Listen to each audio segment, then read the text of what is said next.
Hey guys, Luxer99 here, coming at you with another review. Today I'm bringing you a review of WWe NXT for August 21st, 2014 from Full Sail University, Orlando, Florida. Commentators were Brian Saxton, Tom Phillips, and Renee Young, which is a great team, by the way. We kick off with some of my favorite NXT guys, Enzo Amore and Big Cass. They go down their usual signature lines, which is just amazing every time. I love them. Speaking of amazing, the Vaudevillains are their opponents, which have an awesome entrance as well. The Vaudevillains versus Enzo Amore and Big Cass. Here we go. Semi-final matchup to decide the #1 contender for the Tag Team Championships to face the Ascension at NXT TakeOver 2. But that wasn't announced yet. So English starts off with Big Cass. Big Cass hits a shoulder block, big boot, hits a slam to Simon Gotch. Enzo comes in, huge flurry of shots for 2. They hit like this awesome like poetry in motion move. English, well, okay, so they hit the awesome poetry in motion move, which was so cool.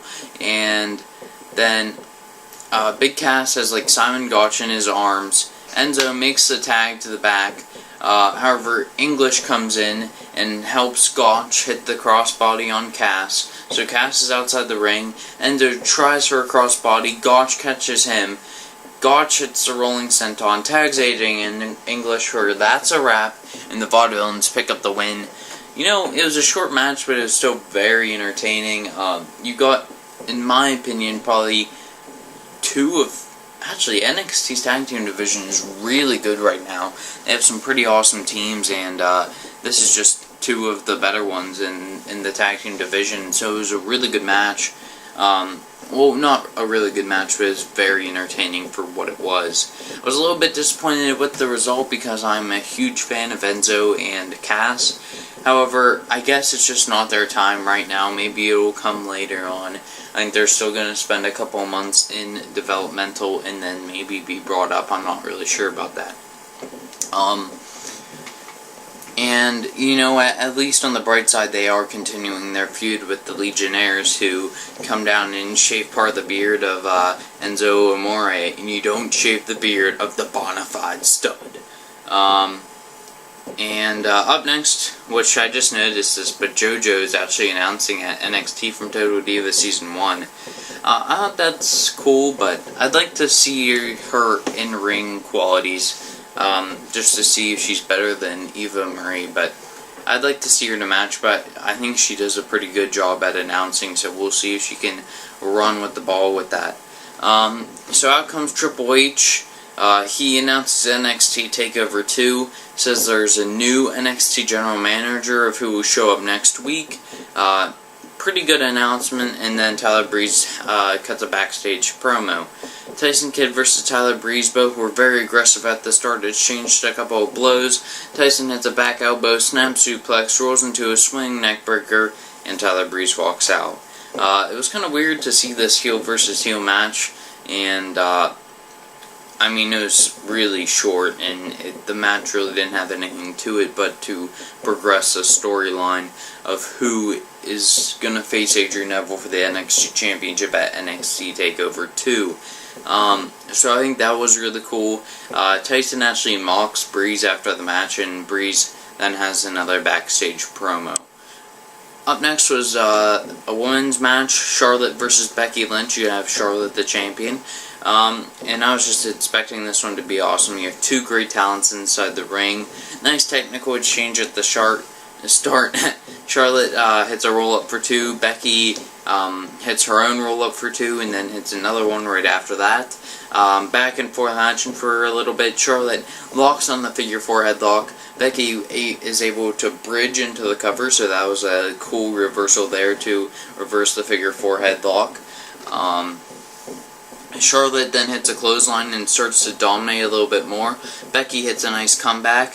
Charlotte eventually hits a suplex throw after she counters Becky's suplex, and then hits the bow down to the Queen for the 1, 2, 3. Good match. Charlotte needed the victory for momentum to face Bayley at the special event. So I think it was right for her to walk away with the victory, and it was a solid match for what it was. And Cassidy and Amore are out again, which I'm not gonna lie, I kind of marked out. Amore basically calls out the Legionnaires to a hair versus hair match at NXT TakeOver 2. Enzo's just so awesome on the mic, and I just can't wait for that match between the Legionnaires and Amore and Cass, because, I mean, the Legionnaires have to accept, and I think that's going to be a pretty good match at TakeOver 2. Up next was Mojo Rawley versus Steve Cutler, and you know what, I may be the only one of who actually likes Mojo Rawley, but he still needs to improve on his in-ring work.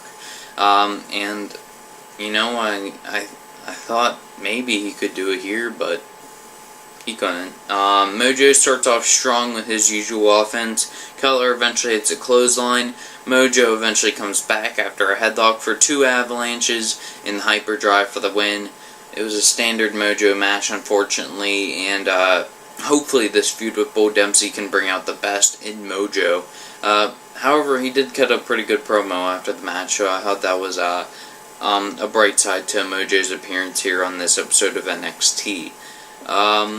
Up next was the main event, Kalisto and Sin Cara versus Sami Zayn and Adam Rose. This was the last semi-final matchup for the tournament for the tag team titles, and I knew it was going to be awesome right from the start. You have all of the spectacular entrances.